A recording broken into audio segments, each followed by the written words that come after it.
Well, hello, this is Richard Wells with FreedomSHIFT. I'm here with my two partners, Chris Allen and Dan Maclean. We want to talk a little bit about the FreedomSHIFT movement and how we came to this point. And why don't we just start there? Chris, give me a little bit of background. You've been on a long journey, probably longer than any of us, when it comes to fighting for freedom. And you kind of stumbled into it, but tell us about that. Well, first of all, thanks. I feel like the old dude now. So thanks for that, Richard. But I did, in fairness, for me, I did experienced, Chris. Yeah, just most experienced. I like that, experienced. Yeah. Well, I did. In fairness, I did start at 22 years old into the political arena, and when I started at 22 years old, I worked for the most powerful business lobby in the country, and I'll be honest, it was a paycheck. I didn't really follow politics. I didn't really understand our freedoms and the Constitution. I mean, other than what I learned in school, which was minimal. And I came to work for one of the most powerful business lobbies in the country at 22 years old. And I started to get a crash course education from small business owners. You know, I called on small business owners, started off in Utah, and we were talking to them about politics and what's happening in the country. And I heard their heart and I heard their frustrations and what they were dealing with. And I saw that these are this is the economic engine that's driving the whole country. You know, small business was the backbone of America. You know, small business owners, innovators that start something, create something, build something. They employ people. They produce things in the community. And here they were being literally attacked by the federal government, the state government, through licensing and permits and regulations. And I mean, after I heard all this, I thought, who in their right mind would even start a small business in this kind of environment? And that's the education I got. So my education came really from the small business owners that really shared with me what it was like to own and operate a business in this system, in our system of government. And then it prompted me to go back and really study the founding documents and understand what freedom really is and what liberty is. There's a difference between freedom and liberty. And understanding what went into that, and through that process, I realized, my goodness, we have got to wake up. We've got to wake up and get people back on the front lines, protecting their freedoms and liberties, and educated on what's happening. The most frustrating thing is that the Constitution gave us the full and complete power over our elected officials. The state, federal, all the way up to the President of the United States. We, the people, it doesn't say we, the people in the special interest groups, or we, the people in the president, we, the people in the Republicans, or we, the people in the Democrats. And yet those entities have conspired to literally make us feel like we have no power. And so most people just sit back and do nothing. And that's what I saw. Well, yeah, let's go back to being a 22-year-old, not really knowing anything about politics. And I appreciate you sharing that story, because the same thing happened to me. Now, I was a little bit older when I got started in this arena of trying to influence government by the people. And like you, Chris, I jumped out and I started calling on small business owners, talking to them about their concerns and frustrations. And it is eye-opening. All of a sudden, you see a whole world you never saw before. I've said many times, I mean, between the three of us, I imagine we've had well over 30,000 face-to-face interviews with the backbone of this country. You know, individuals, professionals, a lot of small business owners, just concerned citizens. And when you listen to their stories firsthand, it changes your perspective. I've always said it should be a requirement for elected officials to go walk the streets and just do nonpartisan, unbiased legislative research for even a week. Change your perspective dramatically. So for me, I remember I had this moment that one day somebody was just pounding the table. I just got started. I left a really good corporate career. I'm thinking, what am I doing out here? I had my wife was pregnant with our fourth child, had a mortgage, and I'm like, what? I'm not geared up to be successful at this, but I know I'm frustrated and concerned about our country and our liberties and things that seem to be slipping and shifting. And so here I was out in the streets talking to these business owners, trying to get them involved in the political arena and support us in the process, right? Support that idea with payment. And so I remember this person was just pounding the table. We need term limits. We need term limits. And I thought, oh yeah, that sounds reasonable. But I had no frame of reference. Why didn't we have them? Why should we have them? And I remember I went home and researched it, because when I walked out, I thought, well, what are the terms? I guess it must be 4 years, because that's the only thing I remember making you make a big deal at the presidential election.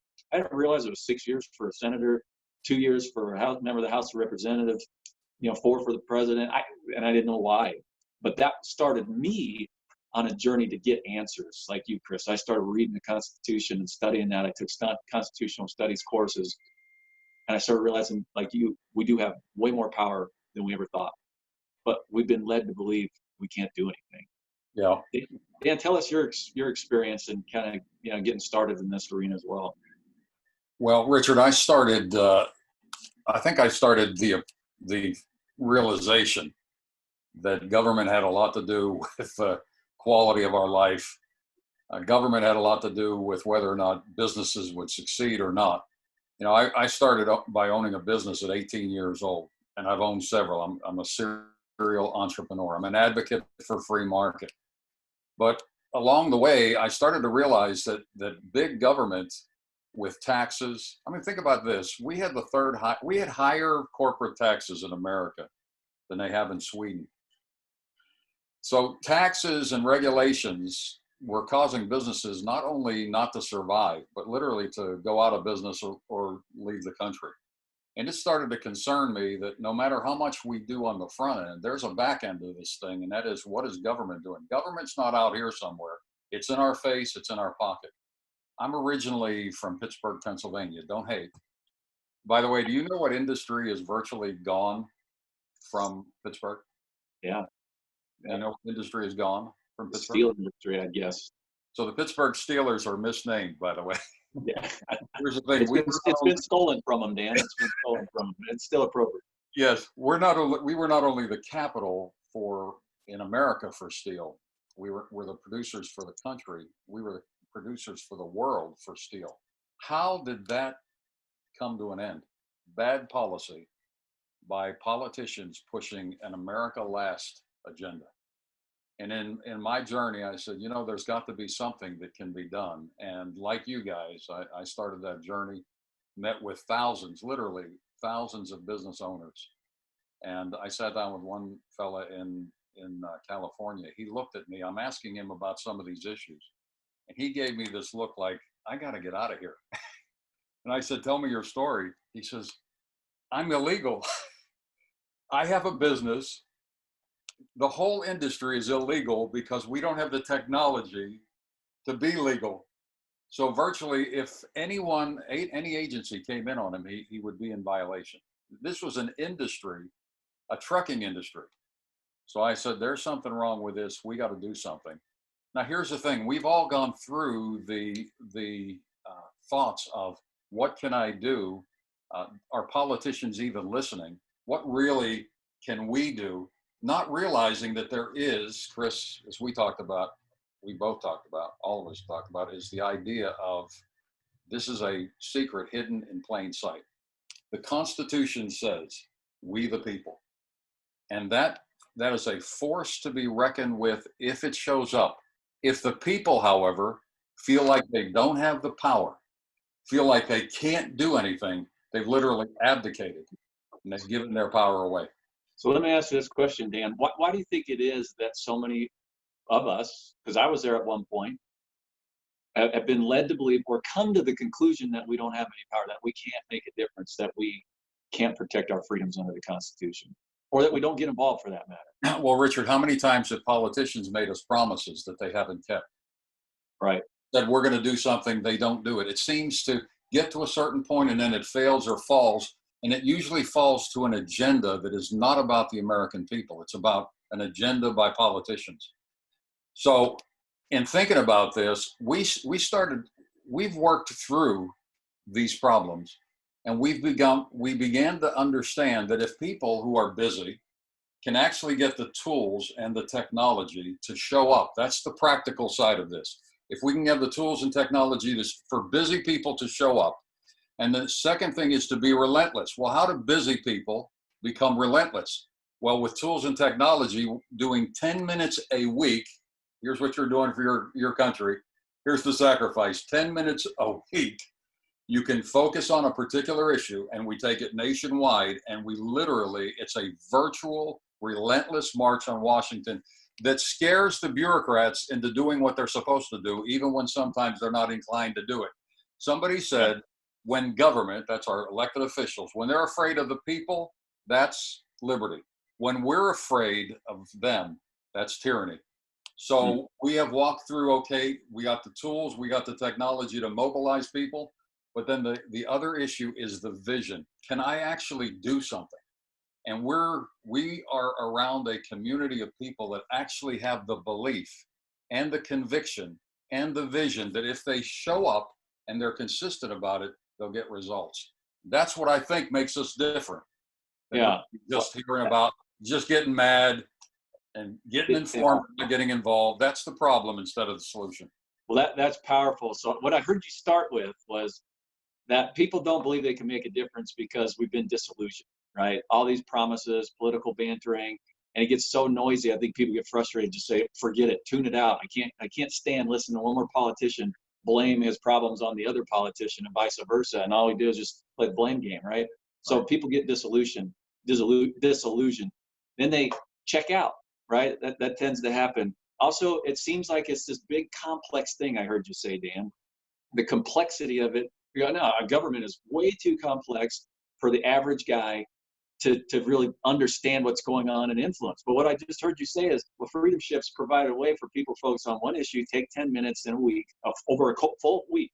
I mean, think about all the time we waste during the course of the week. Sacrifice. Right? Sacrifice 10 minutes, Think of Thomas Paine there, Sunshine Soldiers, he said, the Sunshine Patriot, and help me out, guys. Why am I like Soldiers? What's that? Summer Soldiers or Sunshine Patriots. Summer Soldiers and the Sunshine Patriots, right, will shrink from this fight, but those who endure it now will garner the thanks for generations to come. Yes. They put everything on the line.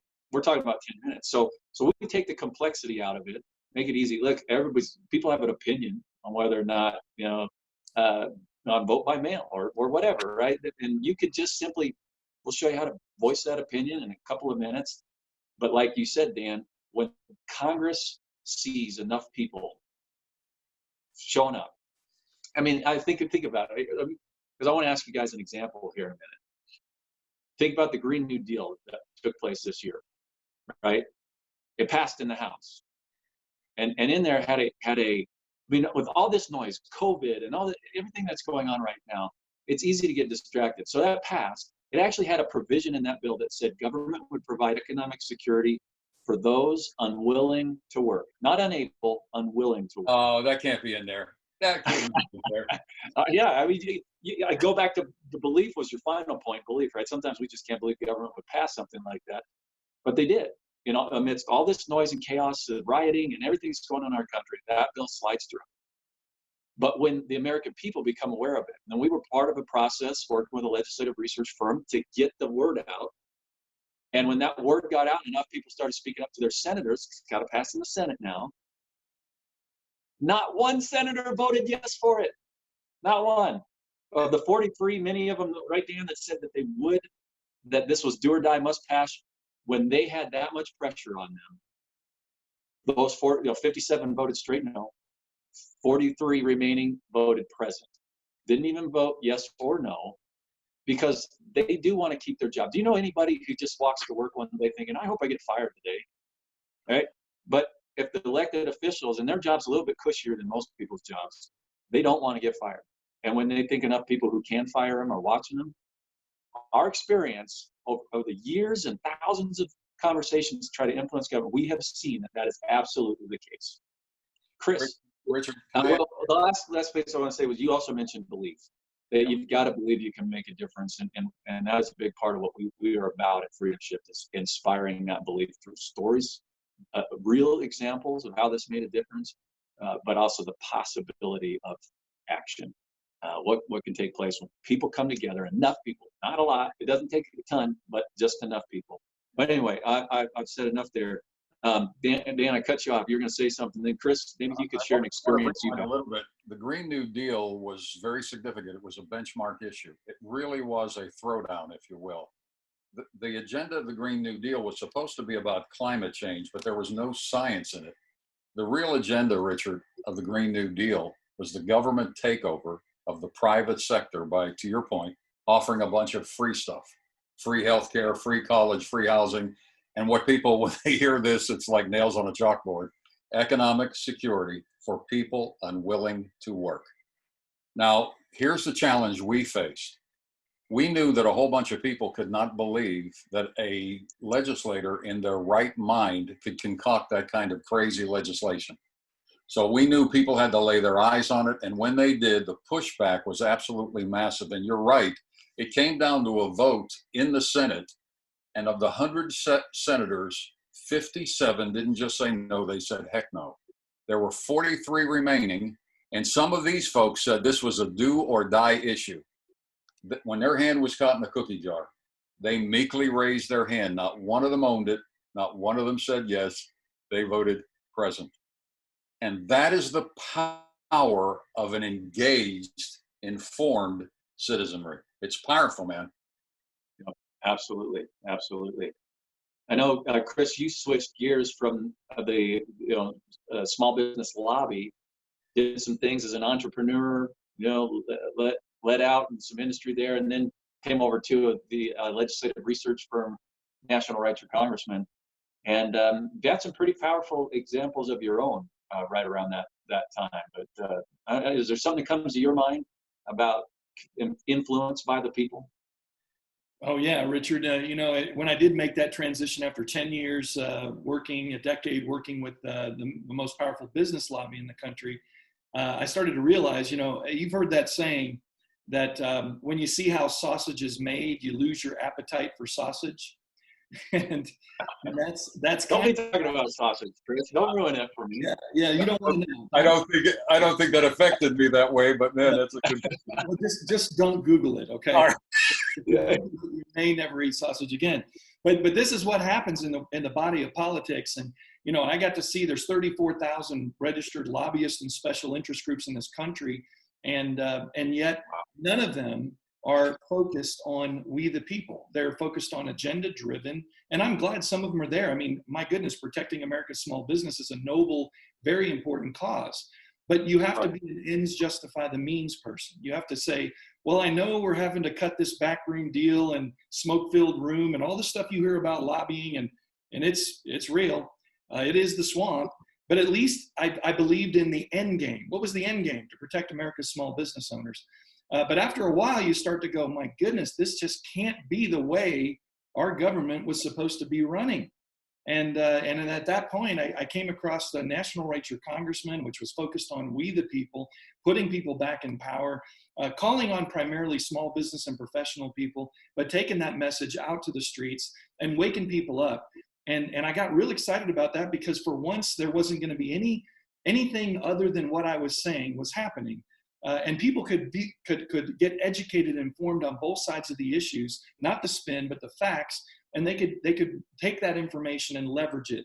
And so my first experience with this, we started in Missoula, Montana, of all places, and of course at that time in fact I was literally spreading this message of hope and freedom, and then the two planes hit on 9/11, and my goodness, the whole country, as you all remember, those of you that were there. Everything just came to a halt, and everybody was standing by their TVs, and nobody was doing business of any kind. And yet, people were willing to talk, and they wanted to do something. And from that point, I continued to work in that behalf. And boy, America came together. America comes together when we are threatened, when we are attacked. And boy, did we come together at that moment. And it was a great moment for this message. But one of the things that happened is. President Bush at the time knew that we had to get the economy rolling, that the planes were grounded and the stock market was hit hard because of the World Trade Center, and our economy was really hurting and small business owners were hurting. And so he came up with a $1.3 trillion tax cut and he said, listen, we need to get this help to the small business community, to the American people. We got to get this economy rolling again. And of course, just like always, what do we see? We see it every time. The Democrats say no, the Republicans say yes. And pretty much you got a stalemate and the American people lose. And so we had a Democrat and a Republican that were in the Senate. in Montana at the time. And so, you know, I thought, my goodness, the small business owners I'm talking to, they all desperately need this tax cut. And so we all switched to the tax cut, and we were getting across the whole state of Montana, we were getting people going face to face, getting small business owner and professional people getting their opinion on the tax cut and what it would do for their business and how it would help them, you know, get back on their feet. And of course, we sent every one of those ballots, and every one of those communications went straight to the Democratic senator, who obviously had said over and over and over again, he was not going to support this bill. He was going to stand with the Democrats and defy and you know, no way, we're not going to get a tax cut right now. And so he said that over and over again. Well, we sent him the communication anyway. We flooded. In fact, from every corner of Montana, we had communication going in to this senator. And the other senator, of course, was going to support the legislation. And we knew this was going to come down to the Senate. This is the way checks and balances work, right? There's 100 senators, and Montana has 2 senators, and so does California, and so does New York. And this is how the Electoral College and how our system of government balances it out. So it's fair for the whole country and not just for the East Coast and the West Coast. And so we relentlessly, using that word, relentlessly communicated with that senator who was holding out, saying, no, no, no, no. Well, guess what happened? Right before the vote in the Senate, he changed his mind. Nobody saw it coming. And it went from a 51-49 is what they expected the vote to go. It went to 50-50 because one Democrat said, you know what, I'm not going to go along with my party. I'm going to do what I think is right. Now, why did he think it was right? Well, we caught up to him afterward. By the way, I don't know, many of you may not know this, but if it's a tie in the Senate, if it's 50-50, then guess what? The vice president of the United States gets to decide the vote. And so Dick Cheney cast the final vote, and we won at the time a $1.3 trillion tax cut that went out to small business owners, professionals, and every American across the country because we communicated with the senator. Now, how do we know that actually worked? Because they caught up, the news media caught up with this senator, and they said, hey, Senator, what? You said, no, no, no, you weren't going to do this. And then right at the last minute, you changed your vote. What happened? And here's what that senator said. He said, I promised the people of Montana many, many years ago when they elected me to office that I would always put their needs first. And I could not deny the communication coming into my office from every corner of the state. There was no option. There was no choice. This was the right thing to do. And so I've seen firsthand how this kind of direct action, direct communicating with elected officials can have a massive impact on our country, our lives, our families. Yeah, and that is a powerful example, Chris. I appreciate you sharing that because it's firsthand experience. This isn't hearsay. This is a guy, Chris Allen, who went out there with a team of other legislative researchers in different parts of the state of Montana, and they got an opinion for weeks on that issue, and just kept sending direct opinions. Now they were, again, this is not filtered. This isn't something that's taken and then put through the sausage machine into the lobby agenda. This is something that was sent right to the desk of Congress in their own words, from business owners and individual professionals sending that in.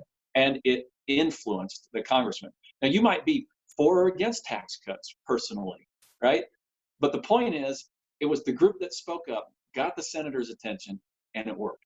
Pressure by the people, when it's organized, does make an impact. And we give you lots and lots of other examples, and we will. That's part of what we do at FreedomSHIFT. We call it one of our freedom amp-ups. And why do we call it an amp-up? Because one, we're trying to say, hey, you've got to have the belief that this works. So we're going to give you real evidence, real stories. And then you could take those real stories and go, oh my goodness, guys, hey, we can't sit on the sidelines anymore. You'll let a neighbor know. We thought we couldn't do anything, but look at this.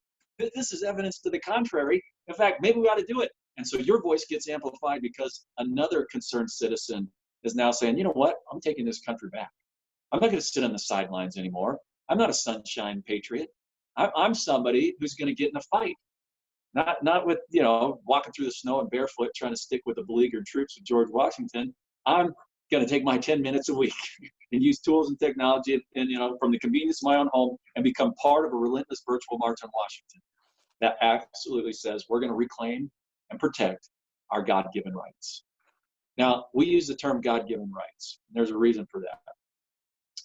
And the simple answer there, but I want to ask you, Dan, why that phrase matters to you. But the reason we use God-given rights is because if God or a creator or inalienable rights or all these different terms we've heard over the years, if it's not inherent, if it's not endowed by a creator, then it's endowed by the whims and dictates of men and women who are in governing offices, who have different points of view, and who may decide to rule in an unrighteous or a tyrannical way because, hey, your points of view don't line up with mine, so I'm going to silence it. I'm going to squash it. I'm going to take it away. That's not a right because I'm the person in charge. I get to dictate who has what rights today.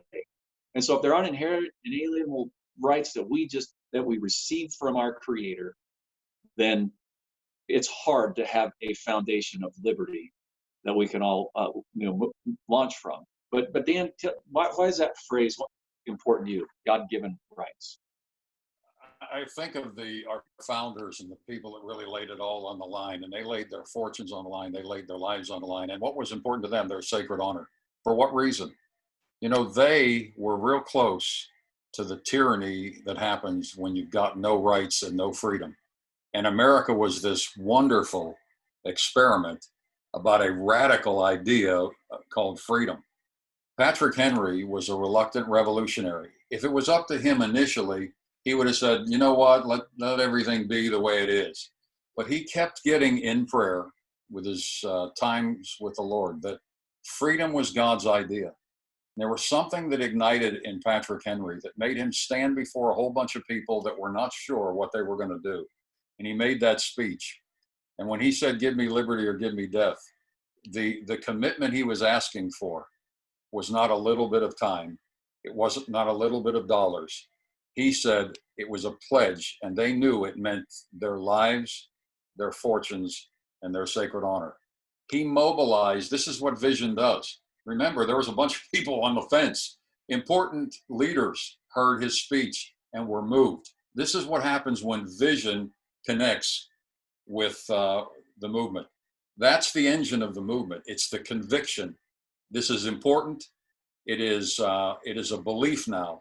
And that's what's really the engine that moves this and creates that relentless voice. But I want to rewind a little bit here. Who is the audience that we're reaching? We're reaching people who understand freedom is invaluable. They understand individual responsibility is vital.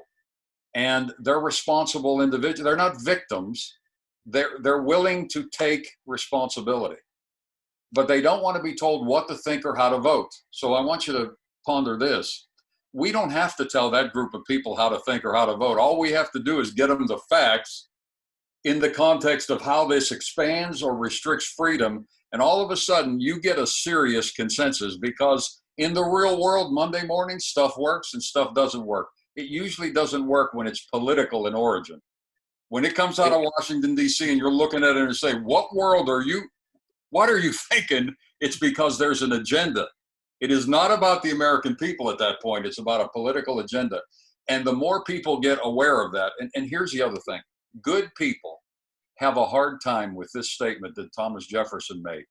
He said, we have got to fight tyranny wherever we find it, whether it is foreign or domestic. Now, good people have a hard time wrapping their heads around the fact that we may be getting sold out in our backyard.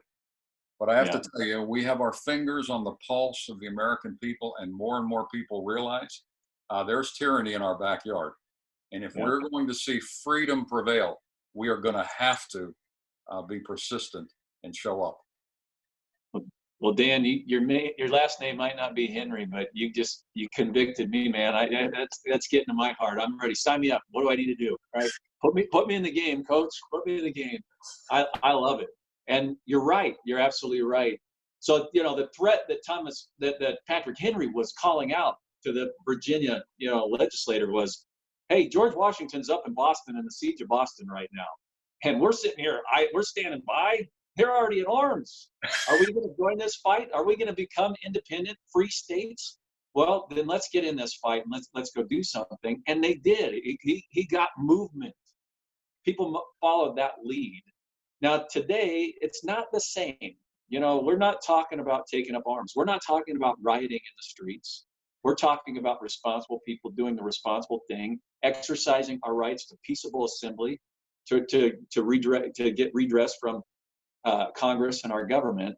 But what are some of the threats that you guys are seeing today that concern you, and why do we need a freedom shift in our country at this exact moment? Why is liberty on the line?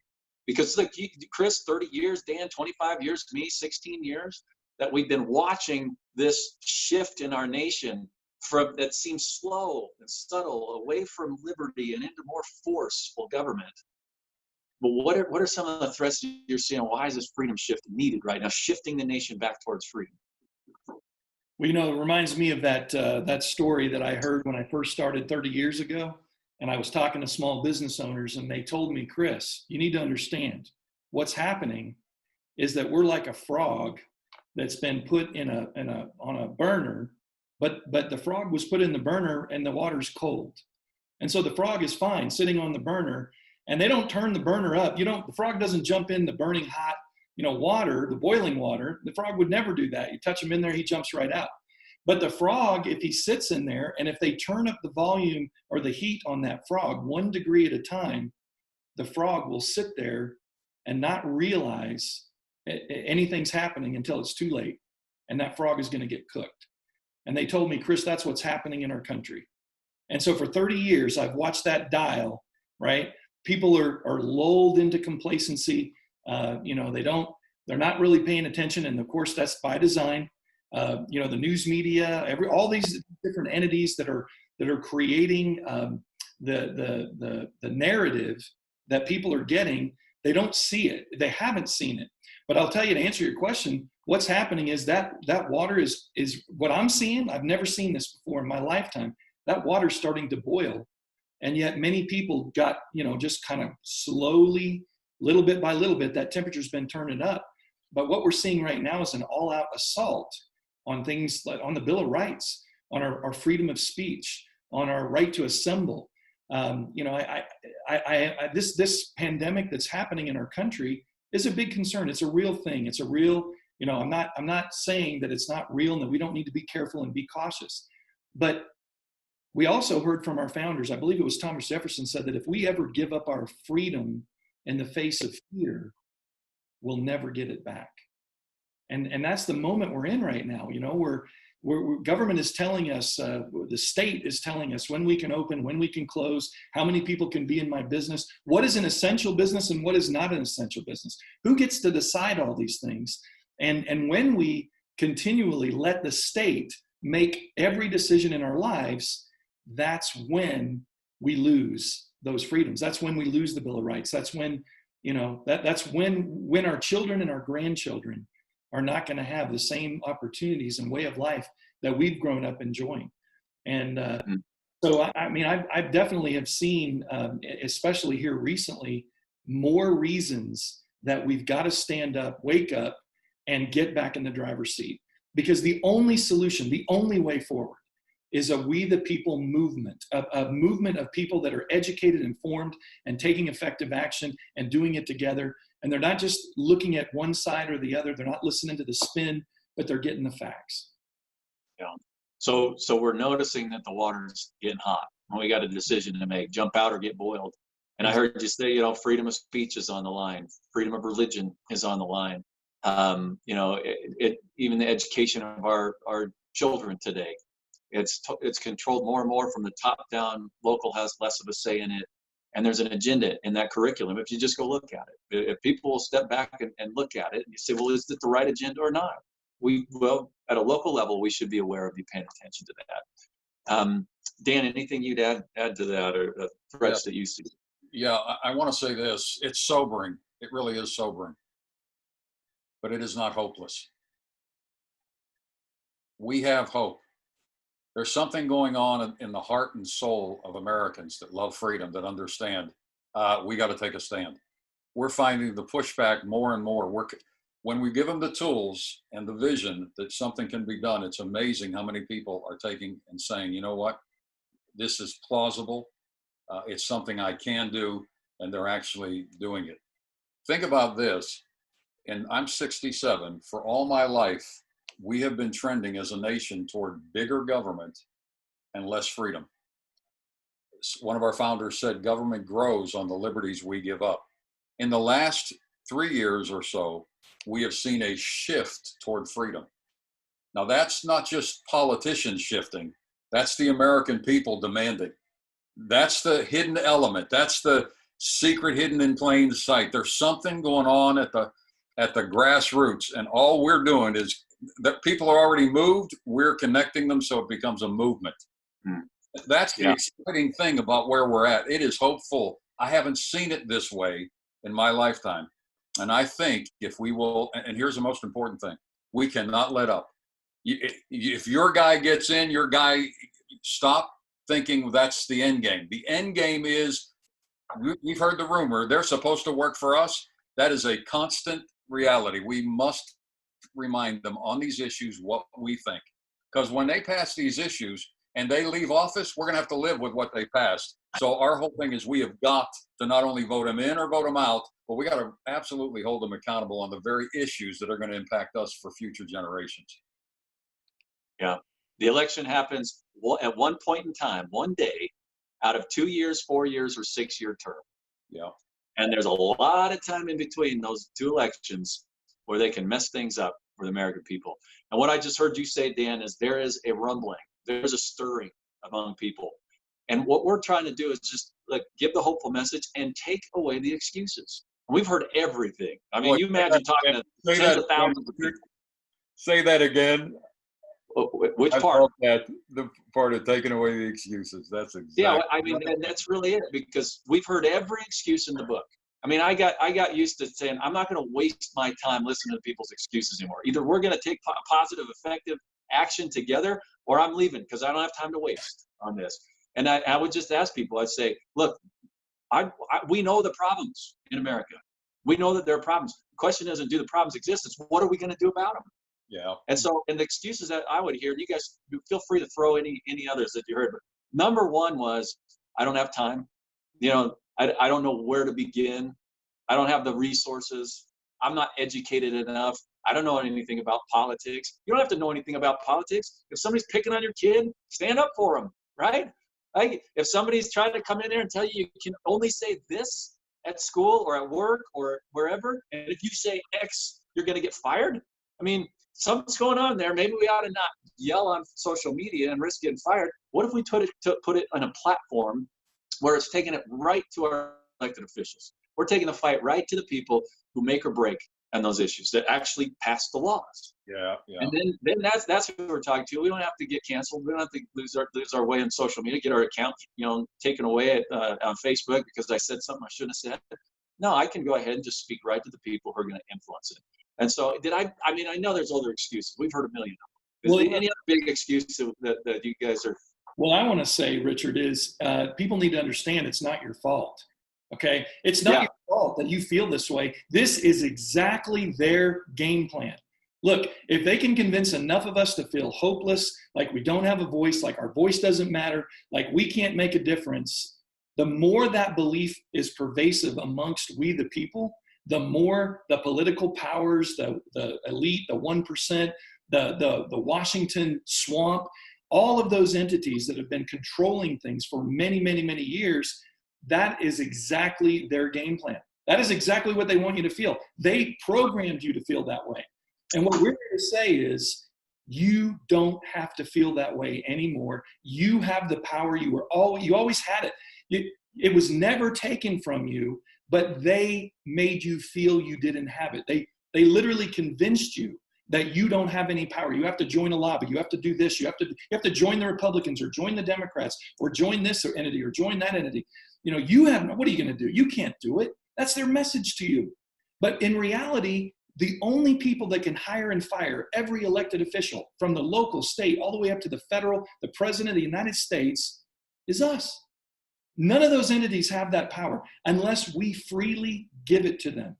And that's what they have programmed us to do, to give away our power, to sit back and be good little sheep and do what we're told. Well, I'm here to tell you, you do have the power. It was never taken away from you. And today's the day that we need to wrestle it back. And we need to say, not on our watch.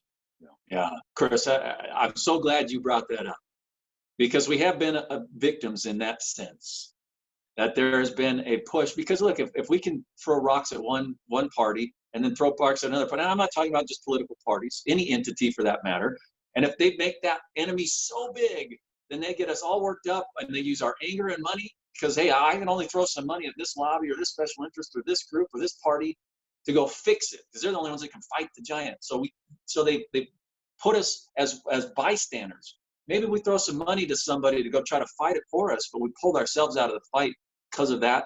What you just said, Chris, very, very powerful. So we know that the challenges, we know the excuses that exist, legitimate excuses, legitimate concerns, right? People are busy, but as Dan said earlier, people are busy, but they care. We're just going to take that little bit of care and turn it into productive, relentless voice in Washington. So let's just wrap up with this. What makes Freedom Shift different? Why Freedom Shift? How's Freedom Shift going to help that concerned and maybe reluctant American to get involved in the process, kind of take that pain away and help them do something and become that relentless virtual march on Washington? Why Freedom Shift? Let me just say this. It's, again, the tools and the technology, number one, and then the vision that something can be done. We are part of a community of people that love freedom. And more importantly, they have connected the dots with the vision that something can be done. And that conviction makes all the difference in the world. So we make it easy for people to get informed. We make it easy for people to be involved from the convenience of their own home. You're marching on Washington from the convenience of your own home, and it is a relentless voice. You're sending a message to the people you can hire or fire. And believe me, you can get a corrupt politician to vote like a patriot when they know that enough people who can hire them or fire them are actually watching them. And the last part of this, and this is the thing that is so important, is the vision, the belief, the conviction that if we do show up, we will get results. And here's the rest of the story. You'll begin to track we track those results, by the way, and fortify and confirm that your actions did lead to results. So we're constantly showing that and connecting those dots as well. You know, Richard, it comes down to this. Here's the question. Do you want to be a pawn in it or a part of it? Right?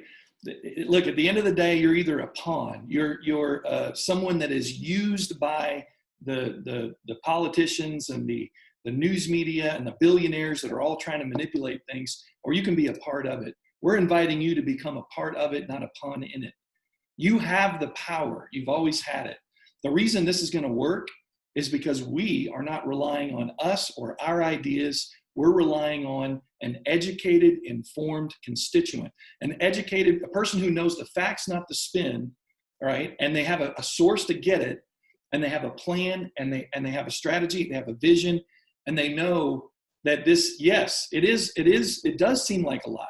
But when we break it down and show you 10 minutes a month, 10 minutes a week, and again, you can do all you want, but we're talking about a simple, effective way to take the country back.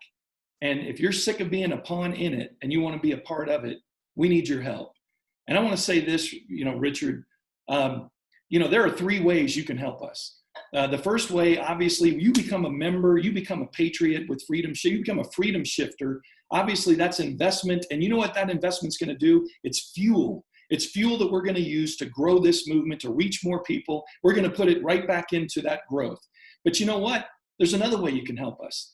You can help us by spreading this vision, spreading this message, getting it out. Become a Freedom Shifter and share it. Share it on your social media. Share it on your, with your friends and family members, because this is an idea whose time has come. And when we do those 2 things, when we've got investment coming in, that we can then invest in expanding that We the People movement, well, then we can grow. And if you help us grow, we can grow. Bottom line, we have got to reach a critical tipping point. This movement has got to get to a point where it reaches that moment. And Dan, you want to talk about that tipping point?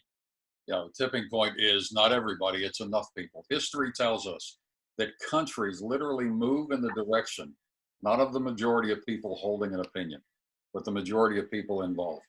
Think about this, 5% in America said, give me liberty or give me death. Most said, let's wait in the bushes and see how this all works out.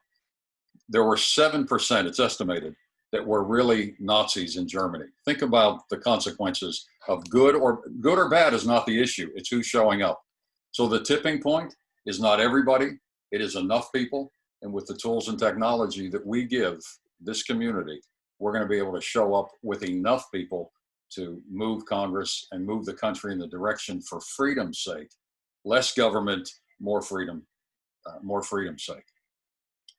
Yeah, powerful, powerful. Both of you guys just hit the nail on the head. Gather a tipping point movement. So how do people learn more about this? Go to FreedomSHIFT.com and learn about our membership, learn about our free guide.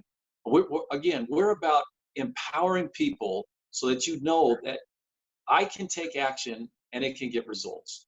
We want to take that excuse, that concern out and enable or empower people to get the facts in a limited amount of time and make a difference. Okay, most people find it's difficult to do that on your own.